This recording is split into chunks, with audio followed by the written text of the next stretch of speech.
Hello everyone, nandito po tayo ngayon sa onion farm ni Ma'am Vivian. Bali, ang location po ng kanyang farm dito po sa Sitio Hingero, Barangay Antipolo, Bungabo, Nueva Ecija. Ma'am, hihingan ko lang po kayo ng side sa issue ng ang sinasabi po ng ibang netizen. Mataas na daw po yung presyo ng sibuyas. Halimbawa po, sa 85 pesos po ba? Sapat na po ba yung magiging kita ng mga onion farmers? Hindi. Kaya lang kasi depende yun sa quality ng sibuyas. Kasi katulad nung sa amin, medyo may konti na siyang yung ugat niya mayroong tama. Kaya yung 85 pesos pumayag na kami kaysa naman sa mas marami pang masira.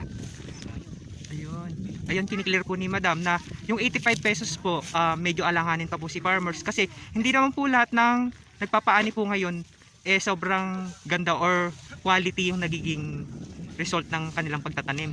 Kasi po dumadaan pa po sa mga naulanan kasi ito. So nung isang araw umambon. Maganda pa to nung isang araw, kaya lang nung medyo umambon yung nagkaroon siya ng problema kinabukasan. Kaya pinabutan namin kaagad-agad. Kung itatanong yung 85, hindi talaga sapat kasi malaki yung puhunan namin. Ayun. Tulad nga po ng ibang nagtatanong, ang sabi po nila overpricing lalo po pagdating na sa Manila. Lalo po sa mga consumer na ang dating na po sa Manila, example po, siguro pagdating dito sa Bungabon, Farm Gate 85, siguro po may additional na price. Meron additional na presyo. Siguro yung additional na presyo nila na yun, marami din silang expenses. Pero sana wag naman overprice sila mag-presyo. Sana tulungan din nila yung farmer na magkaroon ng kita kahit paano kasi kawawa din naman yung mga nagtatanim ng sibuyas. Katulad ngayon, hindi ko nga alam kung may kita kami kasi medyo nga alanganin tong sibuyas namin. Sana tumaas pa yung presyo ng sibuyas sa pagkaanihan ng marami. Ayun. Nililinaw po ni Madam na yung 85 pesos hindi sapat para magkaroon ng malaking kita si farmers kasi ako na po yung mag-explain kasi si farmers wala naman siyang daily. Oo, wala siyang daily na sinusweldo. Bali ang kanilang nagiging lang, yung pag umani na, saka lang lalabas yung gastos. Pag nailabas yung gastos, kung ilan yung matitira, yun yung paghahatian namin ng farmer na kasama ko. Yun pa lang, paano kung ang kinita lang namin ay example, 100,000.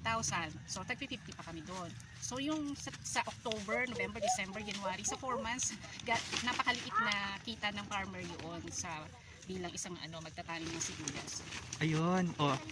Yun po yung explanation ni Madam na wala pong daily basis yung mga farmers kundi kung magkano lang yung tutubuin or magiging result ng benta ng kanilang pananim na sibuyas, yun lang yung magiging kita ni farmers. Wala silang kumbaga nagtatrabaho sila araw-araw dito pero wala silang sinusweldo. Ayun. Kung kailan lang sa aanit sa 4 na buwan na o 100 days na pagtatanim nila, wala silang sweldo everyday. Hindi po tulad ng mga regular employee ng government na meron silang 13-month pay or kinsenas katapusan na sure na may sweldo. Si farmers, kung hindi po rarakit sa ibang bukid, wala silang kikitain or wala silang panggastos pang araw-araw. Tama po. Sana wag naman masyadong mababa ang presyo ng sibuyas pagdating ng maraming ani. Saka sana yung importation, pagka ganitong anihan, sana i-stop muna para naman matulungan natin yung mga local farmers. Ayun. Yun lamang po at maraming salamat. Thank you po.